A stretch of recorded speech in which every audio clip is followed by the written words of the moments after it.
नमस्कार दोस्तों, study IQ में आप सभी का स्वागत है। मेरा नाम है डॉक्टर महिपाल सिंह राठौड़ और आज इस वीडियो में हम डिस्कस करेंगे कोविड-19 के 6 नए लक्षण जो यूएस के सीडीसी ने डिस्क्राइब करे हैं। तो नए लक्षण डिस्क्राइब होने का मतलब यह है कि इस बीमारी के बारे में हम लगातार नई जानकारियां प्राप्त कर रहे हैं। आज 27 अप्रैल की शाम को जब मैं ये लेक्चर रिकॉर्ड कर रहा हूं तो दुनिया भर में लगभग 30 लाख लोग कोविड-19 से संक्रमित हो चुके हैं और 2,07,000 से भी ज्यादा लोग अपनी जान गंवा चुके हैं। अब वैसे ज्यादा लोगों का संक्रमित होना कोई अच्छी बात नहीं है, लेकिन देखिए जितने ज्यादा लोग संक्रमित होते हैं उतने ज्यादा हॉस्पिटल पहुंचते हैं, उनका डेटा हम रिकॉर्ड करते हैं और वो डेटा आगे एनालाइज किया जाता है और दूसरे लोगों को फायदा पहुंचाता है। तो इन अ वे अगर कोई बीमारी ज्यादा लोगों में होती है तो उसके बारे में ज्यादा से ज्यादा जानकारी हम इकट्ठा कर सकते हैं। अगर आप मुझसे सोशल मीडिया पर कनेक्ट करना चाहते हैं तो मुझे ट्विटर, इंस्टाग्राम या फेसबुक पर इन आईडीज पर फॉलो कर सकते हैं और मेरे सभी लेक्चर्स के पीडीएफ इस टेलीग्राम चैनल पर आपको मिल जाएंगे। अगर आप आईएएस यानी सिविल सेवा परीक्षा की तैयारी करना चाहते हैं तो घर बैठे अब ये कर सकते हैं स्टडी आईक्यू ऐप के स्मार्ट कोर्स की मदद से। Smart course is much more than just an online video. तो इसकी क्या खासियतें हैं और कैसे ये कोर्स काम करता है, ये जानने के लिए आपको ऐप डाउनलोड करनी होगी और जाइए आईएएस के स्मार्ट कोर्स पर। यदि आप इस कोर्स को अप्रैल महीने के खत्म होने से पहले खरीदते हैं तो आपको इस पर ईएमआई ऑप्शन भी उपलब्ध होगा। यूनाइटेड स्टेट्स ऑफ अमेरिका में बीमारियों के ऊपर रिसर्च करने के लिए सबसे अग्रणी संस्थान है centres for disease control and prevention, और जो भी बीमारी के बारे में ऑफिशियल इंफॉर्मेशन होती है वो यूएस में सीडीसी देता है। इनफैक्ट आप कह सकते हैं कि सीडीसी की जो दुनिया में स्टैंडिंग है it is as good as WHO, या तो इस वक्त तो मैं ये भी कह सकता हूं कि शायद डब्ल्यूएचओ से भी ज्यादा जानकारी सीडीसी के पास है, क्योंकि एक तो अमेरिका में सबसे ज्यादा केसेस हैं, आपने देखा लगभग 10 लाख केसेस हैं अमेरिका में, तो ज्यादा डेटा भी इन्हीं के पास होता है। और सीडीसी की जो रिसर्च फैसिलिटीज हैं वो स्टेट ऑफ द आर्ट है, they are the best in the world. CDC की स्थापना करी गई थी 1 जुलाई 1946 को, तो लगभग 73 साल इसे पूरे हो चुके हैं और इसका हेडक्वार्टर है यूएस के एटलांटा शहर में। एटलांटा में एक और इंपॉर्टेंट मल्टीनेशनल कंपनी का हेडक्वार्टर है। क्या आप मुझे कमेंट में बता सकते हैं एक ऐसी कंपनी जिसका प्रोडक्ट आप सभी ने जिंदगी में कभी ना कभी इस्तेमाल किया होगा? तो ये तो इनका हेडक्वार्टर है एटलांटा में, लेकिन इसके अलावा भी इनकी कई रिसर्च फैसिलिटीज हैं पूरे अमेरिका में। और इनका बजट देखिए आप, $11 बिलियन इनका बजट था, $11 बिलियन। क्या आप मुझे बिलियन डॉलर में भारत का स्वास्थ्य बजट बता सकते हैं? कमेंट कीजिए अगर आपको पता है तो रिसेंटली सीडीसी ने सिम्टम्स की लिस्ट को अपडेट किया है कि कोविड-19 में क्या लक्षण दिखाई देते हैं। उन्होंने उसमें मेजर चेंजेस किए हैं और ये चेंजेस इसलिए इंपॉर्टेंट है क्योंकि डब्ल्यूएचओ और सीडीसी के सिम्टम्स की लिस्ट में अब फर्क आ गया है, काफी ज्यादा फर्क है, इसीलिए मैं ये लेक्चर बनाकर आपको इसके बारे में बता रहा हूं। कल यानी कि 26 अप्रैल तक सीडीसी अपनी वेबसाइट पर ऑफिशियली ये कहता था कि कोविड-19 के केवल 3 लक्षण हैं, बुखार, खांसी और सांस लेने में तकलीफ। अगर आपको इनमें से कोई 3 लक्षण है तो आप जाकर डॉक्टर के पास जांच करवा सकते हैं।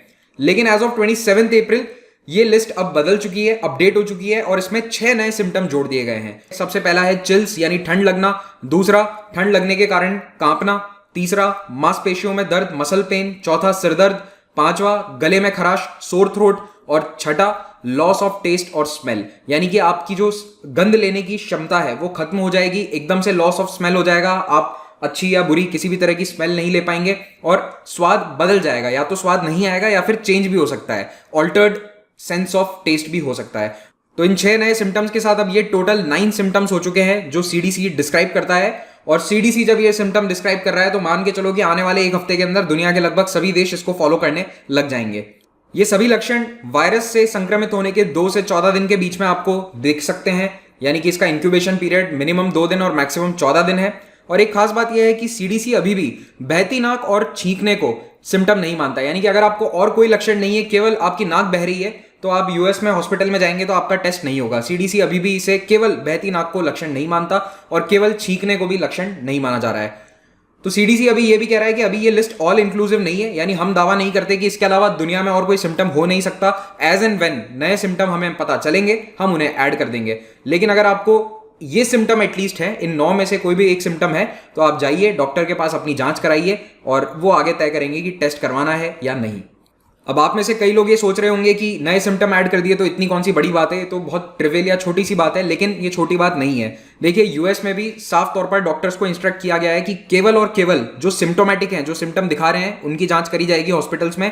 तो अभी क्या हो रहा था कि कई लोग ऐसे भी आ रहे थे सामने जिनको बुखार या सांस लेने में तकलीफ या खांसी जैसा कोई लक्षण नहीं था, उन्हें कोई दूसरा लक्षण था, लेकिन उनकी टेस्टिंग पॉसिबल नहीं थी। तो अब जब लक्षण की लिस्ट एक्सपांड कर दी गई है तो डॉक्टर्स उनके टेस्ट करवा पाएंगे, क्योंकि अभी कई डॉक्टर्स कंप्लेन कर रहे थे कि हमें डाउट हो रहा था कि इस पेशेंट को कोविड-19 है, लेकिन उन्हें उन 3 में से कोई लक्षण नजर नहीं आया तो ऑफिशियली वो उसकी टेस्टिंग नहीं करवा पा रहे थे। दूसरा एस्पेक्ट ये है कि कई लोग ऐसे हैं जो प्राइवेट टेस्टिंग अफोर्ड कर सकते हैं, वो बिना लक्षण के टेस्टिंग करवा रहे थे, लेकिन वो गलत है। हमारे पास दुनिया में टेस्ट किट्स लिमिटेड हैं इस वक्त, पूरी दुनिया में हर देश में टेस्टिंग किट्स का अभाव है, कहीं पर भी एक्स्ट्रा नहीं है। तो ऐसे में केवल उन लोगों की जांच करने की आवश्यकता है जो अभी लक्षण या सिम्टम्स दिखा रहे हैं। दूसरी ओर वर्ल्ड हेल्थ ऑर्गेनाइजेशन क्या कहता है कि क्या सबसे कॉमन लक्षण है, तो WHO के अनुसार सबसे आम लक्षण है बुखार, दूसरा थकान महसूस होना जो CDC नहीं मानता है, और तीसरा ड्राई कॉफ यानी सूखी खांसी। तो ये वाले जो लक्षण है ये ज्यादातर दुनिया में देश हैं वो इसी को फॉलो कर रहे हैं। हालांकि WHO ये भी कहता है कि कुछ और सिम्टम भी हैं जो कुछ लोगों में देखे जाएंगे, कम लोगों में देखे जाएंगे, जरूरी नहीं है कि ये सब में देखे जाए। तो सांस लेने में तकलीफ, shortness of breath, aches and pains यानी जोड़ों में कहीं दर्द हो सकता है, मसल्स में पेन हो सकता है, गले में खराश, और कुछ लोगों को डायरिया या फिर नोजिया भी फील होगा, और रनी नोज यानी कि बहती नाक भी हो सकता है। और CDC अभी भी याद रखिए रनी नोज को सिम्टम नहीं मान रहा है। तो ये WHO और CDC के बीच में अब कुछ सिम्टम्स में फर्क आ गया है। हालांकि मुझे ऐसा लगता है पर्सनली कि आने वाले एक हफ्ते के अंदर WHO भी अपनी वेबसाइट अपडेट कर देगी इस बारे में। WHO ने फरवरी के महीने में एक बहुत डिटेल्ड स्टडी करवाई थी जिसमें 56,000 केसेस के लक्षणों को एनालाइज किया गया। ये study by the way China में हुई थी, तो क्योंकि फरवरी में चाइना में ही इतने सारे केसेस थे, तो वहां पर उन्होंने ये एनालाइज किया कि कितने पेशेंट्स कौन सा लक्षण दिखाते हैं। तो उन्होंने जो डेटा निकाला उसके बेसिस पर उन्हें ये पता चला कि मैक्सिमम पेशेंट्स को बुखार आया था। 88% केसेस में बुखार लक्षण था, सिम्टम था। 68% पेशेंट्स को ड्राई कॉफ यानी खांसी, 38% पेशेंट्स को फेटीग यानी थकान, और बाकी सिम्टम्स आप पढ़ सकते हैं यहाँ पर, मैं सबको डिस्क्राइब नहीं करूंगा।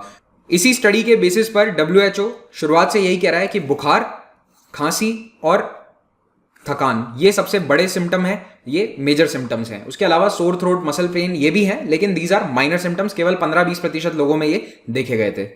भारत का स्वास्थ्य मंत्रालय ऑफिशियली किन लक्षणों को इस वक्त मान रहा है, तो as of today 27 April ministry of health Bharat सरकार की ये कहती है कि बुखार, थकान और सूखी खांसी ये 3 सबसे मेजर सिम्टम्स हैं। उसके अलावा कुछ लोगों को जोड़ों में दर्द या नेजल कंजेशन यानी नाक जाम हो जाना, रनी नोज, बहती नाक, सोर थ्रोट और डायरिया जैसे सिम्टम भी हो सकते हैं। तो कुल मिलाकर हमारे सिम्टम्स जो हैं वो WHO के अनुसार ही हैं, जो WHO कह रहा है हम भी 99% वही बातें कह रहे हैं। सिम्टम से संबंधित एक बहुत ही इंटरेस्टिंग फैक्ट ये है कि जब जनवरी और फरवरी में चाइना में ये वायरस बहुत तेजी से फैल रहा था, हजारों केसेस थे, तो वहां पर कभी भी डॉक्टर्स ने ये बात नहीं कही कि सिम्टम्स में लैक ऑफ टेस्ट या लैक ऑफ स्मेल भी शामिल है। लेकिन जब मार्च महीने में यूरोप में, इटली और स्पेन जैसे देशों में ये वायरस फैला तो वहां पर कई पेशेंट्स ने ये बात कही कि हमारा जो टेस्ट है, हमारी जो सूंघने की शक्ति है वो पूरी तरह से बदल गई है। तो ये सिम्टम क्या कहलाते हैं? एनोस्मिया यानी लॉस ऑफ स्मेल, ये मेडिकल टर्म्स है, याद रख लो, कभी काम आ जाए जीवन में क्या पता। एज्यूसिया यानी lack of taste, complete lack of taste, आपको स्वाद आना बंद हो जाएगा। और तीसरा डिसजूसिया, डिसजूसिया का मतलब है कि स्वाद तो आएगा लेकिन उल्टा स्वाद आएगा, नमकीन खाओगे तो मीठा स्वाद आएगा, मीठा खाओगे नमकीन स्वाद आएगा, इसे कहते हैं डिसजूसिया। तो इसी के साथ ये लेक्चर समाप्त होता है। उम्मीद करता हूं कि आप लक्षणों को याद रखेंगे। आपके आसपास या परिवार में किसी को ये लक्षण आते हैं तो सचेत रहिए, ध्यान रखिए, तुरंत उनका टेस्ट करवाइए। Thank you very much, have a great day.